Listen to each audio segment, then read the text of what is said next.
बिस्मिल्लाहिर्रहमानिर्रहीम, अस्सलामु अलैकुम। प्रोग्राम टॉप स्टोरी के साथ मैं हूं आपकी मेज़बान मदीहा आबिद अली। नाज़रीन, आज की टॉप स्टोरी है शहर लाहौर में गदागरी के संगीन मसले के ऊपर। आप सब जब ये रोड्स के ऊपर चलते हैं अपनी गाड़ी में, मोटरसाइकिल में या किसी और व्हीकल में, तो आप देखते हैं कि गदागर आपसे पैसे लेने के लिए आपको बहुत तंग करते हैं। दूसरी जानिब आप कहीं खाना खाने चले जाएं या फिर शॉपिंग करने चले जाएं तो आपको हरास किया जाता है मुताबिक तरीक़ों से कि आप उन्हें पैसे दें और आपको मजबूर किया जाता है पैसे देने पर।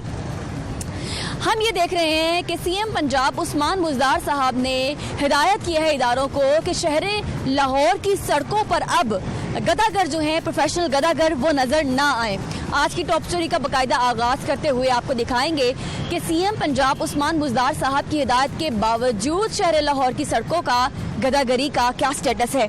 तो आइए प्रोग्राम टॉप स्टोरी का बाकायदा आगाज़ करते हैं। कैंपस रोड पर मैं मौजूद हूँ। ये कैंपस ब्रिज है, आप देख रहे हैं। एक जानिब रोड जा रही है बरकत मार्केट को, एक जानिब रोड जा रही है शेख ज़ैद अस्पताल, और पेखे वाले मोड़ पे एक जानिब जो रोड है वो जौहर टाउन की जानिब जा रही है, और ये रोड जो है ये जेल रोड की जानिब जा रही है। और यहाँ पर आप देखिए सामने वाली सड़क के ऊपर जब आपको एक्सपीरियंस होगा, अगर आपका ताल्लुक शहर लाहौर से है, तो यहाँ पर अभी तो ख़वातीन बच्चों के साथ भीख मांग रही हैं और सूरज ढलते ही यहाँ पर ख्वाजा सिराओं की भरमार हो जाएगी। इस जानिब भी जब सिग्नल रुकता है तो यहाँ पे भी ख्वाजा सिरा बच्चे और औरतें जिन्होंने नौमौलूद बच्चे हाथों में थाम रखे होते हैं, वो गाड़ियों के शीशे खटखटा के या मोटरसाइकिल सवारों से पैसे मांगते हैं। आइए प्रोग्राम का आगाज़ करते हैं और सबसे पहले आपको ये मनासिर दिखाते हैं। अस्सलाम वालेकुम। वालेकुम सलाम। हमने देखा आप यहाँ पे मांग रही हैं, गाड़ियों पे मांग रहे हैं आप, तो क्या वजह है? बेटी हम मांगेंगे, कितने सालों से मांग रहे हैं, हम मांगते रहेंगे। क्यों? हम फकीर हैं, कुदरती हैं, अल्लाह ताला की तरफ से। हम मांग के खाएंगे। हम डाके नहीं मार रहे, चोरी नहीं कर रहे, नशा नहीं बेच रहे, नशा पीते नहीं, हम लोग मांगते हैं। तो क्यों? कोई आपको वैसे शौक है कि कोई आपको रोजगार मिले, आप मेहनत भी करें, शौक है? शौक है, लेकिन हमें रोजगार मिले तो कभी आपने कोई कमाने की कोशिश की? नहीं, कभी भी नहीं। कभी भी किसी के बर्तन धो के, सफाई करके, कभी भी नहीं? कपड़े सीख कर? कोई रखता ही नहीं है। हमसे लोग नफरत करते। हम इधर भी मांगते हैं ना, लेकिन हम लोगों को इतने पैसे नहीं देते जितने नशा करने वालों को दे जाते, या कोई मौलवी खड़ा हो, कोई कारोबार करता हो इधर रोड पे खड़ा हो के उसको दे के जाते हैं, हमारे को नहीं देते। आपकी उम्र क्या है? मेरी उम्र मेरा ख्याल 40-45 साल। 45 साल। तो 45 साल में आपने कभी भी कमाया नहीं है, मतलब आप कोई रोजगार नहीं मिला आपको? हम शुरू से रोजगार भी नहीं मिला हमें, हम लोगों को कोई नहीं काम पे रखता। नाज़रीन, एक जानिब हम देख रहे हैं कि गदागरों की बहुत बड़ी तादाद है, दूसरी जानिब माजूर लोग माजूरी के बावजूद मेहनत करते हैं और कमाते हैं, खाते हैं। ऐसी ही एक मिसाल हमारे साथ मौजूद है। नाम क्या है आपका? इजाज। मोहम्मद इजाज। कब से माजूर हैं? मैं तकरीबन जब 2 साल से था तब से मुझे ना टाइफाइड बुखार हुआ, उसके साथ मुझे पोलियो हो गया, लेकिन फिर भी मैंने हिम्मत नहीं हारी। मैंने तकरीबन 7-8 ऑपरेट करवाया, उसके बाद मुझे ये ब्रेस लगी है। मैंने M.Com किया हुआ अकाउंटिंग एंड फाइनेंस में स्पेशलाइजेशन, लेकिन आज मैं काम कर रहा हूँ एज ए टीवी मैनेजर। तो आपको इंकरेज करते हैं लोग, हौसला अफजाई करते हैं आपकी? जी जी बिल्कुल, हौसला अफजाई करते हैं। जिस ऑफिस में जाते हैं बड़ी अच्छी तरीके से हमें बिठाते हैं, हमारी बात सुनते हैं और इंश्योरेंस प्लान लेते हैं हमसे। हमें भी बताइए कैसा इंश्योरेंस प्लान है आपके पास? ये हमारे पास आप इस तरह समझ लें कि ये एक हमारे पास एक प्लान आया, ये जिसको कहते हैं एजुकेशन प्लान। उसमें यह है कि अगर कोई बच्चा है जो पैदा हुआ है, उसकी एजुकेशन अच्छी है, लेकिन फ्यूचर में उसका वालिदैन चाहता है कि वो डॉक्टर बने या इंजीनियर बने, लेकिन जब वो उस टाइम पे आता है यूनिवर्सिटी में की लेवल पे, लेकिन उस टाइम उसके पास पैसे नहीं होते कि ये आप पे कर सके उसकी यूनिवर्सिटी की फ़ीस। तो फिर हम ये कंपनी वाले जब उसने प्लान लिया होता है तो ये कंपनी वाले उसकी फीस पे करते हैं, लेकिन अगर खुदा ना खास्ता उसकी डेथ हो जाए तो फिर वो प्लान भी चलता रहता है, लेकिन वो यूनिवर्सिटी के या जो भी किसी किस्म के एजुकेशन के एक्सपेंस होता है वो कंपनी पे करती है। माशाल्लाह, बहुत अच्छा प्लान है आपका। ये बताइए कि ये लोग 2 बाजू 2 पाँव होने के बावजूद मांग रहे हैं, सिग्नल्स पे सब मांग रहे हैं और इन्होंने पेशा बना लिया है। उनको आपका पैगाम बहुत मायने रखेगा। जी जी, मैं उनको ये कहना चाह रहा हूँ कि खुदा ना खास्ता अगर किसी के साथ मिस हो जाता है, हो तो जाता है, ऑलरेडी मेरे पास भी है, लेकिन मैंने हिम्मत नहीं हारी। मैंने अपनी मजदूरी के बावजूद मैं जॉब कर रहा हूँ और अल्हम्दुलिल्लाह अच्छा रोज़गार कमा रहा हूँ और फ्यूचर में भी कमाता रहूँगा। और इसके लिए करना क्या पड़ता है, ये हौसला कैसे आता है? हौसला तो इंसान के खुद ज़मीर से आता है ना कि वो किस तरह करे। अगर मैं हौसला हार जाता तो मैं भी बेकारी होता, लेकिन हाँ अल्हम्दुलिल्लाह मैंने हौसला नहीं हारा। मैं जो क्या ऐसी चीज़ थी जिसने हौसला नहीं हारने दिया? वो ये थी कि मेरी माँ बाप की दुआएं थी। मेरी माँ ये चाहती कि आप अच्छा बिजनेसमैन बने और जॉब करें, लेकिन अल्हम्दुलिल्लाह मुझे 1 साल हो गया अभी जॉब कर रहा हूँ, अल्हम्दुलिल्लाह बिल्कुल ठीक हूँ, फिट हूँ।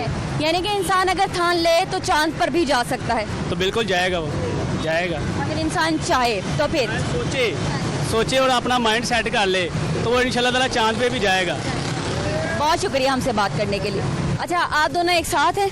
हाँ बेटा, ये भाई हैं बड़े। अच्छा बेटा, तो मेरी बात सुने, ये इंसान कोई मजबूर भी होता है, उसको मजबूरी की तहत पे ये ना करे।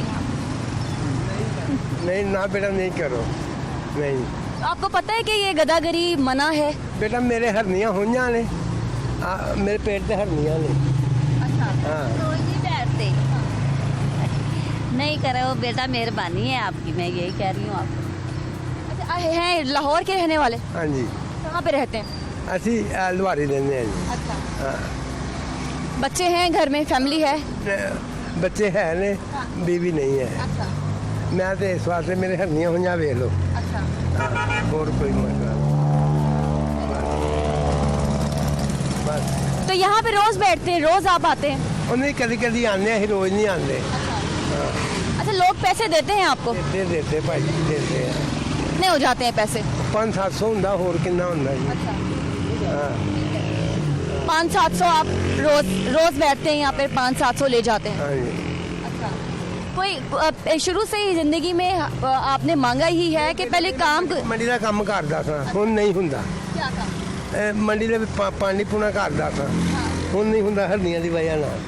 ਮੈਂ ਤਾਂ ਮੰਡੀ ਦਾ ਕਰਦਾ ਸਾਂ, ਹੁਣ ਨਹੀਂ ਹੁੰਦਾ बस। तो साथ ही आते हैं, इनको लेके आते हैं, ये तो चल नहीं सकती, तो व्हीलचेयर इनकी कौन लाता है इतनी दूर से? ਉਹ ਚੀਚੀ ਤੇ ਬਹਿ ਕੇ ਆ ਜਾਂਦੇ, ਬੰਦ ਰਸ਼ਕੇ से आ ਜਾਂਦੇ ਆ बस। तो और कहाँ कहाँ आपने रखा हुआ है कोई पॉइंट यहीं पे जाना है? नहीं, और कोई नहीं है, और कोई नहीं बस। आप चिंची पे बैठ के आते हैं, रक्शे पे बैठ के यहाँ तक आते हैं, फिर यहाँ से जाने के लिए? वो भी चींची चांदी भी चींची। अच्छा बस ठीक है। चिंची पे चांद गाड़ी पे बैठ के आते हैं और चांद गाड़ी पे ही बैठ के जाते हैं। अंदरून शहर से इनका ताल्लुक है और कह रहे हैं कि हम आपस में बहन भाई हैं, यहाँ पर आते हैं 600 से 700 रुपये कमाते हैं। इस बात के पेश नज़र नाजरीन के गदागरी मना है शहर में और सीएम पंजाब ने ये इनिशिएटिव लिया है कि गदागरी जो है वो मुकम्मल तौर पर ख़त्म की जाए शहर भर से। तो नाज़रीन, इससे कबल भी जब सीएम पंजाब उस्मान बुज़दार ने ये कहा था कि वो काम कर रहे हैं, हिदायत की थी कि गदागरी के ऊपर काम किया जाए, उस दिन भी हमने प्रोग्राम टॉप स्टोरी कंडक्ट किया है गदागरी के ही इशू पर। ज़रा आइए उस प्रोग्राम की भी कुछ झलकियाँ आपको दिखाते हैं। कुछ फ़कीरों से हमने बात की थी, वो क्यों और किस मजबूरी के तहत मांग रहे थे, ये चलकर आप ज़रा देखिए। तो यहाँ पर आप देखें कि हजूम है, बिल्कुल ज़्यादा, बहुत ज़्यादा हजूम है और ये सारे पेशावर ख़वातीन हैं जो यहाँ पर डेरा जमा के बैठी हैं। ये सारी की सारी पेशावर ख़वातीन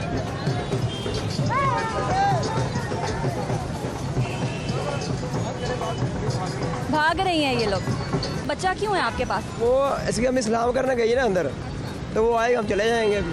मांग नहीं रहे आप? नहीं, हम मांगने वाले थोड़े ही हैं। आप जुमेरात इस्लाम करने आते हैं हर जुमेरात। अभी तो मैंने दूर से देखा, तो आप यहाँ पे मांग रहे थे। कौन मांग रहा है? अल्लाह का शुक्र है, साबित करो ना क्या मांगा मैंने, हमें झूठ नहीं बोला करते। वो मांगने वाली, वो देखो, दो उसको पैसे। आए कहाँ से हैं? हम इधर लाहौर के ही हैं। कहाँ से? तारा डोर। घर अपना है? अल्लाह का शुक्र है, सब कुछ अपना। हम जुमेरात को आते हैं बस। खातून से मैं बात करना चाहती हूँ, सोई हैं, ज़रा आइए इनसे बात करते हैं। अस्सलाम वालेकुम, मामा को उठाओ अपनी। कैसी हो? उठाओ, उठा लो। क्या हाल है? क्या करती हैं मैडम आप? क्या मतलब सड़क पे इस तरह से सोई हुई हैं, 4 छोटे बच्चे हैं आपके? यहाँ मोरों का मरीज़ है, इस वजह से कमाने वाला नहीं है कोई भी, इसलिए यहाँ पे बैठी हूँ। आई कहाँ से हैं आप? मैं काने से। काने से काने से घर है? किराए पे। मालिक मकान ने ताला लगा दिया किराए की वजह से, इसलिए यहाँ पे बैठे हैं। तो पुलिस ने कुछ नहीं कहा आपको? बच्चे ये आपके हैं? ये 3-4 बच्चे मेरे हैं। किस तरह यहाँ पे किस तरह आती हो? यहाँ पे बलून बेचते हैं हम लोग, शाम काम करते हैं, लाइटों वाले बलून जो होते हैं वो बेचते हैं। ये बच्ची मेरी बीमार है।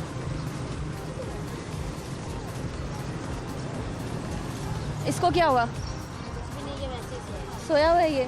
बच्चों पे मच्छर मक्खियाँ, माँ हो ना? मजबूरी है बिल्कुल माँ। मजबूरी तो बहुत ज़्यादा होती है। ईंटों के भट्टे पे काम कर सकती हो, मेहनत कर सकती हो, मजदूरी कर सकती हो। आजकल तो मजदूरी बहुत ज़्यादा है और औरतें तो मजदूरी करती हैं। अभी मांगती भी नहीं हूँ मैं, मजदूरी करती हूँ। ये बलून वगैरह लाइटों वाले बना के मैं खुद बेचती हूँ। तो नाज़रीन, लिंक आपने देख लिया है। एक और मर्तबा हमने प्रोग्राम टॉप स्टोरी में ही आवाज़ उठाई थी और हमने ये कोशिश की थी कि गदागरी का जो एक्ट है वो पंजाब असम्बली से पास हो जाए।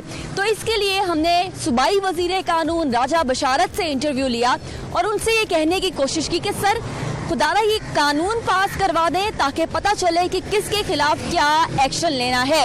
इस सवाल के जवाब में राजा बशारत सूबाई वजीर कानून ने क्या कहा, आइए चलकर देखते हैं। लाहौर शहर में बहुत ज्यादा गदागर जो हैं प्रोफेशनल गदागर मौजूद हैं, लेकिन कानून के ऑर्डिनेंस के नफाज के ना होने की वजह से पुलिस को और इदारों को इनके खिलाफ कार्रवाई करने में मुश्किल हो रही है। गवर्नमेंट ऑफ पंजाब ने ये फैसला किया था कि इन लोगों के खिलाफ हमें कार्रवाई करनी है। इस सिलसिले में पुलिस को हदायत दी गई, पुलिस ने कार्रवाई की। और मैं सिर्फ कल के आपको फिगर बताऊँ कि कल 283 ऐसे लोग जो हैं जिनको हिरासत में लिया गया है। आज भी डेफिनेटली पुलिस ने क्रैकडाउन किया होगा और शाम तक मुझे उसके अदाद-ओ-शुमार मिल जाएंगे। लेकिन गवर्नमेंट इस सिलसिले में बिल्कुल इक़दाम कर रही है और हमें इस बात का अंदाज़ा है ये सूरत हाल का नाजायज़ फ़ायदा उठाया जा रहा है। आपके साथ हमारी चेयरपर्सन जो है चाइल्ड प्रोटेक्शन ब्यूरो इस वक्त मौजूद है और जिस लेजिस्लेशन की उन्होंने बात की है इंशाअल्लाह ताला गवर्नमेंट उसको ज़रूर लेकर आएगी। लेकिन लेजिस्लेशन ना होने के बावजूद, जैसा मैंने पहले गुजारिश की, प्रोविंशियल गवर्नमेंट भी इक़दाम कर रही है और हमारी चेयरपर्सन जो है ये भी इक़दाम कर रही है। आप किधर से आए हो? कहाँ से आए हैं? सफाल चौक से। क्या कर रहे हो यहाँ बैठ के? क्या बैठे हुए? हाँ जी, वैसे बस आप बच्चे लेके ऐसे ऐसे बैठे हुए। सड़क पे ऐसे ही कोई बैठ जाता है बच्चे लेके? हाँ जी, सड़क पर ऐसे ही कोई बैठ जाता है बच्चे लेकर? नहीं बस जान लग गया तो साड़ी मोटरसाइकिल खड़ी है, वैसे ऐसे आए हैं साल से पता करो। हाँ जी, आज मोटरसाइकिल कितने खड़ी? मोटरसाइकिल आपने कितने खड़ी? हाँ उधर खड़ी हुई है, वैसे इधर बैठे हुए बच्चा लेके, वैसे साल से पता। आज कौन सी छुट्टी है? कौन सी छुट्टी है आज? साढ़े उधर अपने काम से। कौन सा काम करते हैं? कपड़े धोने वाली, कपड़े धोने वाली सर्फ नहीं आती, वो बनाते हैं दुकानों में। कपड़े धोने वाला सर्फ खुला होता है ना जरा, वो तो यहाँ पे लोग आपको पैसे भी दे रहे हैं? हाँ जी, पैसे भी दे रहे हैं? नहीं किस कौन सा? वो देता है जिसका काम करता है ना, वो दिहाड़ी देता है आपको। यहाँ पे बैठना, बच्चों के साथ बैठना और यहाँ पे मांगना मना है? हाँ जी ठीक है। नहीं बाजी, वैसे बैठे हुए आज बच्चों के लिए आवे की चीज़ा ले यहाँ उधर अच्छा आते, इसलिए बच्चों को इधर बैठा के खिला के चले जा रहे हैं। जब कैमरा आता है तो फिर आप मांगना बंद कर देते हो या भाग जाते हो? नहीं मांगेंगे बाजी। पहले मांगते थे? नहीं तनु क्या है बाजी, अल्लाह माफ करे, बच्चे अपनी मजदूरी करके खाते। मांगती हो? हाँ इसका नहीं, बच्चा नहीं। और बाजी नहीं मांगता कोई भी हमारा बच्चा। सिर्फ हमारे बच्चे, आप काम करता है सर्फ का, बनाता है खुला सर्फ, आपको 1000 रुपया दिहाड़ी मिलता है, बच्चे मेरे खर्चा मेरा पूरा हो जाता है, बच्चे मेरे खाते हैं, आप गुजारा अच्छा चल। ऐसे इधर आके खाना खा, बच्चा ले चीज ला। इधर क्या करने आए? इधर क्या करने? साल से पटा करने बच्चे के लिए आए। आज देखना चीज लाई हो सामने, इधर खा के चले जाए। आज बंद होया है। हाँ। नाज़रीन, खुले रोड पे आसमान के नीचे ये लोग बैठे और मांग रहे थे और जब आए हैं तो फिर उन्होंने कहा हमारे पास मोटरसाइकिल भी है, हम तो 1000 रुपये रोज़ के कमाते भी हैं और हम यहाँ पे सैर करने आए थे। तो ये सिलसिला है, जब भी आप कैमरा लेकर निकलें तो ये तमाम लोग भाग जाते हैं, और ये तमाम लोग क्योंकि घरों से आते हैं, किसी ना किसी कॉलोनी से आते हैं, तो वहाँ नहीं बताया जाता कि हम बाहर निकल के मांगते भी हैं, लोगों से भीख मांगते हैं, तो इसलिए ये अपना चेहरा छुपाते फिरते हैं। आइए ज़रा आगे यहाँ पे मौजूद लोगों से बात करते हैं। यहाँ पे बच्चा लेके आ रहा है, अगर कैमरामैन आपको दिखा सकें, ये देखें, और ये बच्ची वहाँ पर मांग रही थी मैकडॉनल्ड्स के आगे, तो इससे भी बात कर लेते हैं। इधर आ जाओ ज़रा, इधर सड़क से इधर आओ। हाँ, कहाँ से आए हो? हम शारमन मार्केट से। क्या कर रहे हो यहाँ पे? मांग रहे हो? कितने पैसे मांगते हो? भाजी यही 200-300। अच्छा, 200-300 रुपए रोज के? हाँ हाँ, आराम से 200-300 रुपए। और कितने टाइम आते हो, कब आते हो? अभी आए हैं। अभी आए हैं, 300 रुपए पूरे हो गए? हाँ, इसके पास दिखाओ जरा कैमरे में, कितने कमा लिए? ये तुम्हारे हैं, अपने हैं? हाँ जी। तुमसे कोई लेगा नहीं? नहीं, क्या करोगी इतने पैसों का? अब्बू को दूंगी। अब्बू को दे दोगी? कितने बहन भाई हो? नहीं, 6। अब्बू कहाँ है? घर है। घर है अब्बू? हाँ, तो सारे के सारे अब्बू को दे दोगी या फिर खुद भी रखोगी? सारे के सारे अब्बू को दोगी या खुद भी? अब्बू को दूंगी। अब्बू इसमें से क्या लेके देंगे तुम्हें? चीज। तो नाज़रीन, ये आपने देखा। नाम बताओ अपनी। सानिया। सानिया, इतना प्यारा नाम है सानिया, इतनी प्यारी तुम्हारी मुस्कुराहट है। कितने साल की हो? मुझे नहीं पता, पापा को पता है। ये कौन है? ये कौन है? मेरा भाई है। तुम इसके क्या हो? भाई भाई भाई हो तुम इसके? ठीक है। और ये कौन है? बहन। 1 2 3, बाकी के 3 कहाँ हैं? वो 2 फिर रहे हैं। तुम भी 300 रुपए, ये भी 300 रुपए, ये भी 300 रुपए, तो ये आता ही हमको सारे मिलके 300 रुपए कमा लेते हो। ये सबसे छोटा है, इसका नाम क्या है? काशिफ। काशिफ। सानिया, तुम्हारा नाम? फातिमा। शुभाना। अली असर। अली असगर। ठीक है। और बाकी कहाँ है? छोटा वाला एक और? बड़ी है बहन। सबसे बड़ी है एक, वो क्या करती है? ये घर होती है। 3 बहनें हो और 3 भाई हो, तो ये 3 बहनें हैं, 3 भाई हैं। अब 300, 600, 900, 1200 और 1500 रुपए ये कमा लेते हैं। मतलब बाप ने इसी काम के लिए तमाम बच्चे जो हैं वो डेडिकेट कर दिए हैं। ये बाहर जाएंगे और इस तरह से कमाएंगे और लाके दे देंगे तमाम के तमाम बच्चे। इस वक्त कहाँ हैं? वालिद कहाँ हैं तुम्हारे? घर। घर है। इधर किधर कैसे आते हो? कहाँ है घर? ये शारमन। इधर कैसे आते हो? पैदल चल के? अम्मी है? हाँ, आज क्या खाया था खाने में? कुछ नहीं। कुछ भी नहीं खाया। इतना तुम कमा लेती हो और रे चियालमा, चियालमा बोले रे। वो क्या है? पर अच्छा मेरी बात सुनो, तुमने पैसे कमाए ना, कमा लिए, 300 रुपए तुम्हारे पास हैं, भूख तुम्हें लगी है, तुमने पैसे खाना नहीं खाया ना, क्योंकि ये अब्बू को देने हैं पैसे, इसमें से कुछ लेके खाओ। हाँ, खाऊंगी। क्या लेके खाओगी? शवारमा। शौरमा लेके खाओगी इसमें से? हाँ जी। चले ठीक है, बहुत शुक्रिया, जाओ आप लोग। तो नाज़रीन, मैं यहाँ पर छोटे बच्चे हैं, जिस तरह से सबके बच्चे होते हैं और मासूमियत होती है, ज़िंदगी इन्होंने देखनी है, इनसे क्या मैं बात कर सकती हूँ। आप देख रहे हैं ये माइंडसेट है कि ज़्यादा बच्चे इन्होंने अपने 6 बच्चे हैं और वो सड़क पे ही रखे हैं। पैसे मांगते हो? मैं तो जो है मेडिसिन स्टोर वाले के पास जाता हूँ, मैं अपना इलाज करवाता हूँ, मांगता तो नहीं, ये दवाइयाँ मैं उनको कहता हूँ कि मुझे लेके दे दें आप। ठीक है, बैतुल माल जाया करें आप, वहाँ से अपने इलाज के लिए पैसे नहीं लेते? शनाख्ती कार्ड है? हाँ है। तो आप बैतुल माल से पैसे ले लें, लोगों से नहीं मांगे। बैतुल माल से शिमला पहाड़ी में उसका क्या तरीक़ेकार है? वो आप वहाँ जाएंगे तो आपको समझा दिया जाएगा। आपकी फैमिली है? हाँ है। कौन कौन है?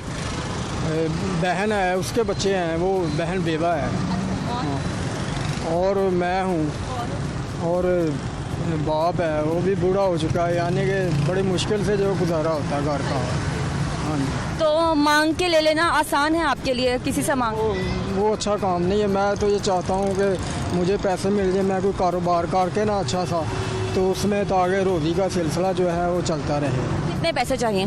तकरीबन यही कोई 40,000 रुपया, 30,000 40,000 रुपया मिल जाए ना, तो उससे मेरा कारोबार जो है वो। बीमारी है कोई? बीमारी क्या है? बीमारी हेपेटाइटिस है। तो अस्पताल से फ्री इलाज होता है, ये तमाम सियासतदान जो हैं वो दावा करते हैं कि फ्री मुफ्त इलाज है। हेपेटाइटिस का इलाज तो मुमकिन है। हाँ, इलाज तो करवा चुका हूँ मैं, लेकिन वो ताकत की दवाइयाँ जो हैं वो स्टोर से खरीदनी पड़ती हैं। उन्होंने जो अपनी हेपेटाइटिस की दवाइयाँ हैं ना, वो उन्होंने दे के इलाज कर दिया है। तब वो ताकत की दवाइयाँ लेके देते हैं मैदे के लिए, तो और इस तरह की जो है ना ताकत की वो बाज़ार से ख़रीदनी पड़ती हैं। बहुत शुक्रिया।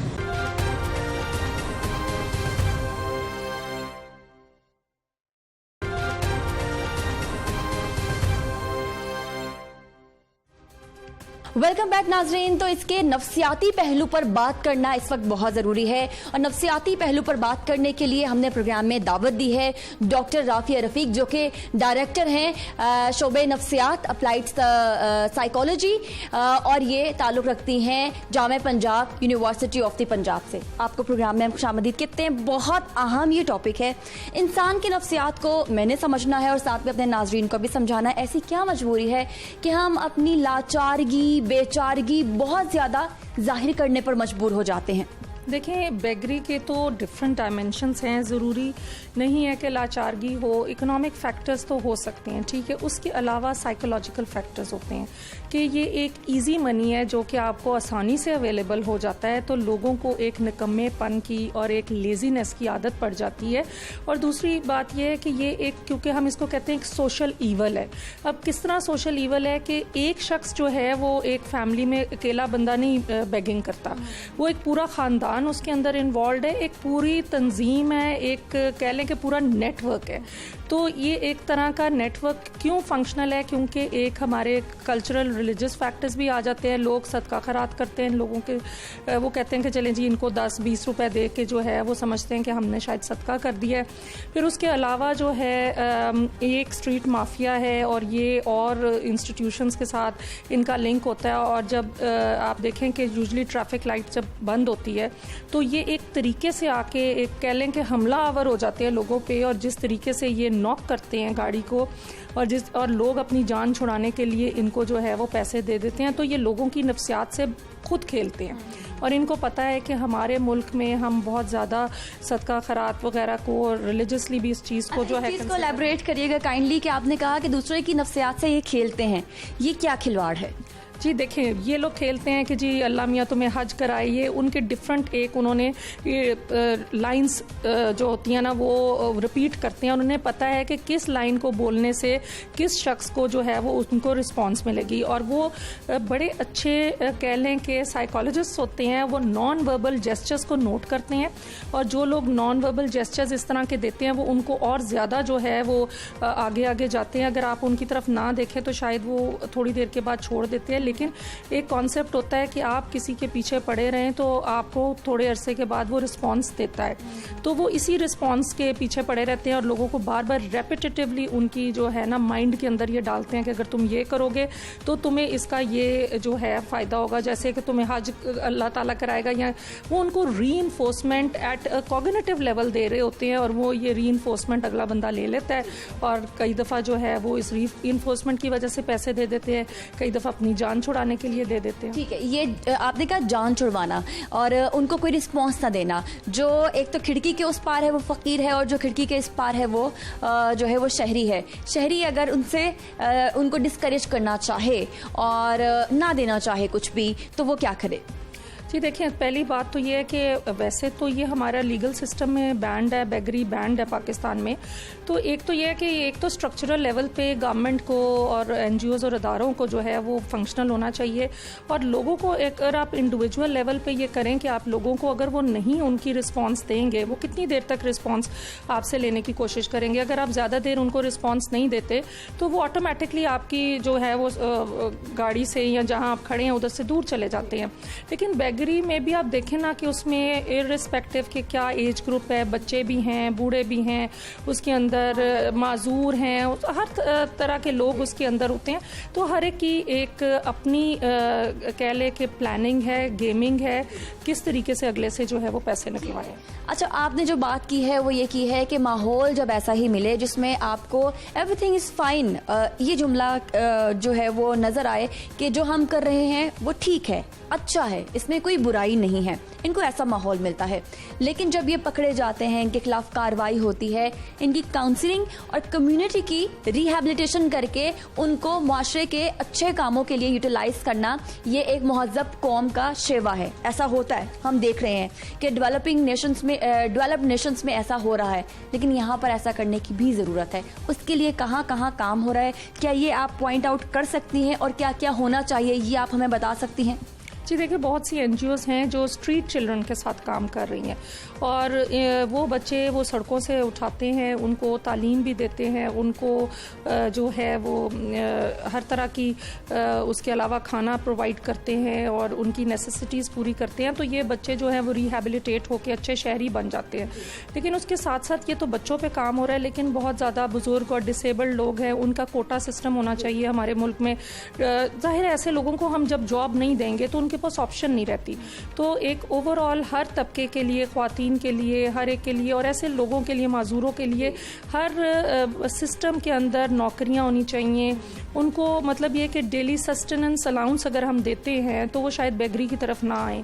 तो इस तरह के अदारे होने चाहिए जो कि रिहैबिलिटेशन सेंटर्स होने चाहिए, जिसमें जूवेनाइल रिहैबिलिटेशन होनी चाहिए, जिसमें ओल्डर पॉपुलेशन की रिहैबिलिटेशन होनी चाहिए। और फिर ये है कि करेक्शनल सर्विसेज होनी चाहिए ऐसे बेगर्स के साथ, जिसके अंदर माहिर नफ्सियात जो है वो उनकी हेल्प कर सकते हैं, उनको नफ्सियाती तौर पे जो है वो इतना स्ट्रॉन्ग कर सकते हैं, उनकी कॉग्निटिव रीस्ट्रक्चरिंग कर सकते हैं कि ये चीज़ करने से जो है वो अपना जो कह लें कि सेल्फ एस्टीम लूज़ कर रहे हैं, वो अपनी एक इज़्ज़त नफ्स लूज़ कर रहे हैं। तो ऐसी चीज़ों के ऊपर काम किया जा सकता है। आपने बड़ी एक बात की है कि जब किसी के आगे हाथ फैलाया जाता है तो आपकी इज़्ज़त नफ्स मजरूह हो रही होती है, लेकिन ऐसा कोई ही फील करता है।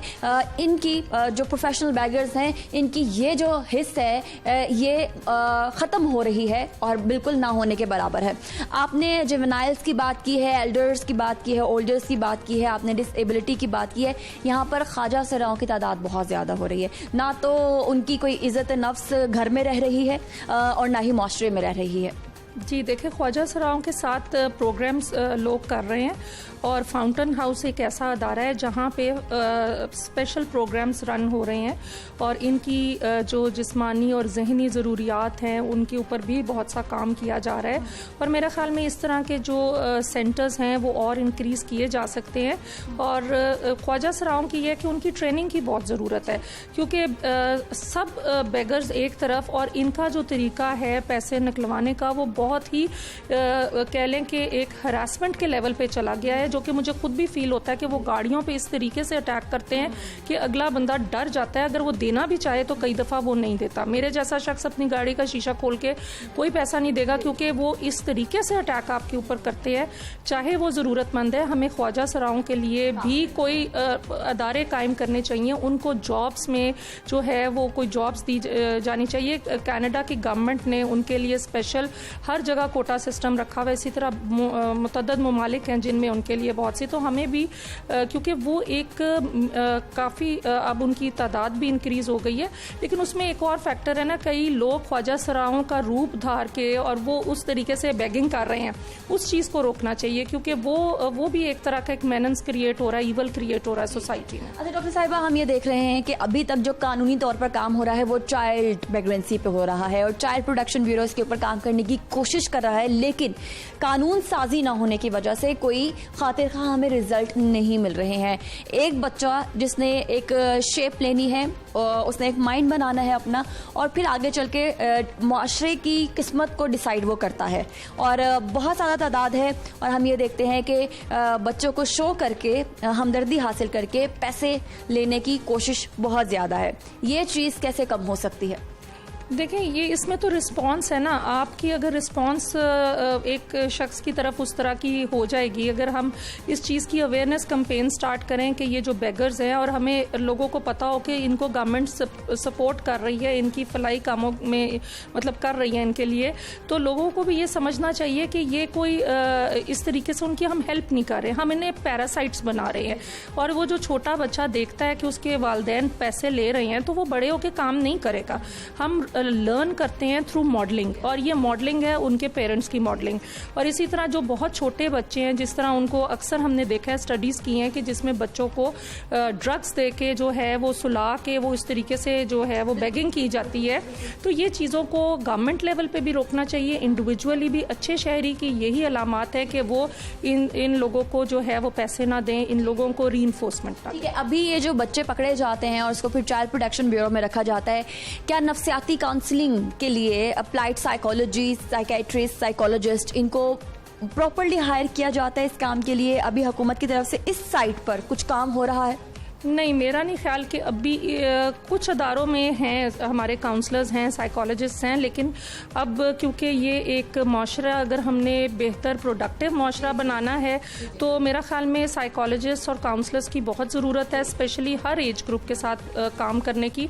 लेकिन हमारे जो स्टूडेंट्स हैं वो जाते हैं डिफरेंट अदारों में, ओल्ड होम्स में जाते हैं, ऑर्फनेजेस में जाते हैं, जाके काउंसलिंग करते हैं लोगों की। और आई गेस रज़ाकाराना तौर पर जाते होंगे, अपनी असाइनमेंट्स कंप्लीट करने जाते हो, वॉलंटियर वर्क करते हैं। लेकिन इसके साथ साथ मेरा ख्याल में कि अगर उनकी इन जगहों पे पोस्ट निकलती हैं, जैसे अब प्रिजन में हमारे बहुत से, प्रिजन डिपार्टमेंट में हमारे बहुत से स्टूडेंट्स काम कर रहे हैं, इसी तरह इन एनजीओज और फलाही अदारों में भी अगर हमारे साइकोलॉजिस्ट की पोस्ट निकलती हैं तो मेरा ख्याल में हम बहुत अच्छे शहरी जो हैं वो प्रोड्यूस कर सकते हैं। आखिरी में मैं पूछना ये चाहूँगी, पैंडेमिक है और कोरोना और लॉकडाउन की वजह से बहुत सारे लोगों का रोज़गार छिन गया है। हम अभी आते हुए देख रहे थे एक मोटरसाइकिल सवार जो है वो अपनी मोटरसाइकिल के नीचे बैठकर और कार्डबोर्ड के ऊपर हेल्प लिख के और वो पैसे मांग रहा था।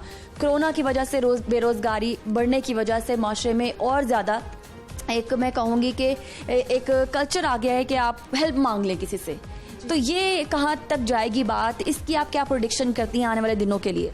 जी देखिए, हम लोगों ने एक हेल्पलाइन स्टार्ट की थी जो कि थी तो मेंटल हेल्थ हेल्पलाइन, लेकिन हमें ज़्यादातर कॉल्स आती थी इकोनॉमिक कंसर्न से। तो आप डेफिनेटली एक माशरा तो पीछे को गया है और हम ऐसे लोगों की, मेरा ख्याल में हमें एम्पैथेटिक होना चाहिए, हमें ऑल्टरिस्टिक बिहेवियर करना चाहिए, हमें जो हम सदकात वगैरह करते हैं जो लोगों को डिज़र्व नहीं करते, बल्कि जो लोग पढ़ रहे हैं, हमें कुछ ऐसा काम करना चाहिए जो लोग जिनकी इतनी है फसली के वो लोगों को दे सकते हैं। तो मेरे ख्याल में ऐसे लोगों को और स्टूडेंट्स को स्पेशली और ओल्डर पॉपुलेशन को मेरा ख्याल में हमें जो है डिस्ट्रीब्यूशन ऑफ वेल्थ के बारे में सोचना चाहिए और गवर्नमेंट की पॉलिसीज़ को भी इस चीज़ बारे में बेहतर बनानी चाहिए। आखिरी पैगाम आप क्या देंगी अपनी शहरियों को, और गदागरी कम हो जाए उसके ऊपर क्या टिप देंगी?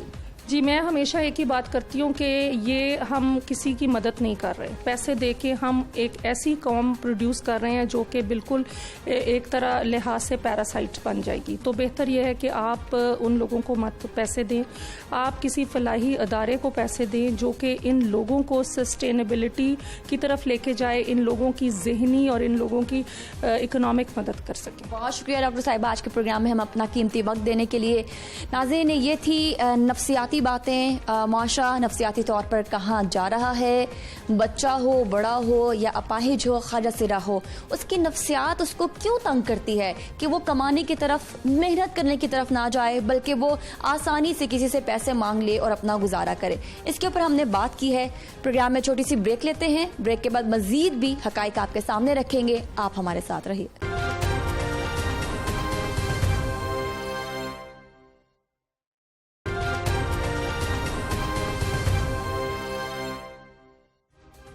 वेलकम बैक नाजरीन। तो आपने देखा कि सड़कों की सूरत हाल क्या है, इसके बावजूद के अहकामात दिए गए हैं, वो भी चीफ मिनिस्टर पंजाब की जानिब से कि उन्हें सड़कों पर अब जो गदागर हैं, प्रोफेशनल गदागर, वो नजर ना आए। गदागिरी के ऊपर, बेग्रेंसी के ऊपर कानून क्या कहता है, ये बात जानने के लिए हमने इस वक्त राब्ता कर लिया है। शराज ज़का साहब एडवोकेट सुप्रीम कोर्ट हैं जो कि इस वक्त हमारे साथ मौजूद हैं। शराज साहब, आपको प्रोग्राम में खुशामदीद कहते हैं। बहुत काम किया है आपने, माजी में भी हम आपसे मुलाकात करते रहे हैं, जब जब हमने गदागरी का इशू अपने प्रोग्राम टॉप स्टोरी में रेस किया तब तब आपसे मुलाकात, और एक मरतबा फिर आपसे मुलाकात हुई है।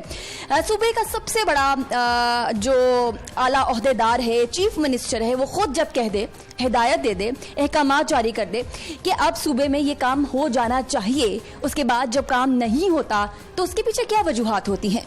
देखें, पाकिस्तान में कोई कहता है कि ऐसे बहरान जो है माशी बहरान है, लेकिन मेरे ख्याल में पाकिस्तान का सबसे बड़ा बहरान है अखलाकियात का बहरान है, जहाँ पे ना ब्यूरोक्रेसी काम कर रही है। मैं ये भी बताता चलूँ, अभी रिसेंटली यूनिसेफ की रिपोर्ट आई है जिसमें कहा गया है कि पाकिस्तान अब दुनिया के दूसरे नंबर पर काउंट होता है जहाँ पे बच्चे जो हैं सबसे ज़्यादा स्कूल से बाहर हैं और उनको गिदागरी पर लगाया जा रहा है। 22.8 million children are out of the school in Pakistan. पहले नंबर पे अथूपिया शतूबिया ही होगा, वहाँ पे अफ्रीकन साइड से है, अफ्रीकन साइड पे है, और दूसरी और इंडिया का भी शुमार उन ममालिक में होता है कि जहाँ पे जो बच्चे जो हैं गदागरी में शुमार किए जाते हैं, लेकिन पाकिस्तान का पूरी दुनिया में दूसरा नंबर है। हम एक तरफ मदीना की रियासत बनाने की बात करते हैं और दूसरी तरफ हालात हमारे ये हैं कि 22.8 million children are out of school in Pakistan. अच्छा शराज साहब, ये बात तो तय हो गई कि तमाम तर रिपोर्ट्स रिसर्च के बाद नए पाकिस्तान में भी वही काम हो रहे हैं, लेकिन हम देख रहे हैं कि वैकेंसी एक्ट ही नहीं आया अभी तक, वही पास नहीं हुआ। 2 मिनट नहीं है पंजाब असम्बली के पास ये कानून पास करने के लिए। देखिए, सबसे पहली बात ये कि एक बैगरी के हवाले से, गिदागरी के हवाले से 2007 में कानून बना हुआ है, लेकिन इन्होंने इसमें मजीद रिफॉर्म्स नहीं किए। इनको चाहिए था कि मजीद रिफॉर्म्स करते हैं। मौजूदा कानून बना हुआ है Punjab neglected and destitute children act, उसके तहत अदालतें भी कायम होनी थी और उसके तहत चाइल्ड प्रोटेक्शन ऑफिसर्स भी अपॉइंट होने थे, लेकिन चाइल्ड प्रोटेक्शन ऑफिसर्स जो हैं वो हर डिस्ट्रिक्ट में अपॉइंट होने थे। लेकिन बड़े अफसोस के साथ कहा जाता है फिर जस्टिस सैयद मंसूर अली शाह साहब के ऑर्डर की खिलाफ वर्जी हो रही है। इन्होंने Punjab neglected and destitute children act 2007 को लेटर एंड स्पिरिट में नाफिज नहीं किया। रिफॉर्म्स तो दूर की बात, इन्होंने उसको उस एक्ट ही को नाफिज नहीं किया। हालांकि अगर एक बच्चा उसको गदागरी पर मजबूर किया जा रहा है तो वहाँ अच्छा, आप कुछ आउटकम निकलता देख रहे हैं? अभी 2 साल मुकम्मल हो गए, 3 साल रहते हैं पंजाब में, क्योंकि गदागरी के हवाले से क्या इस हुकूमत ने अगले आने वाले 3 साल में कोई काम करना है?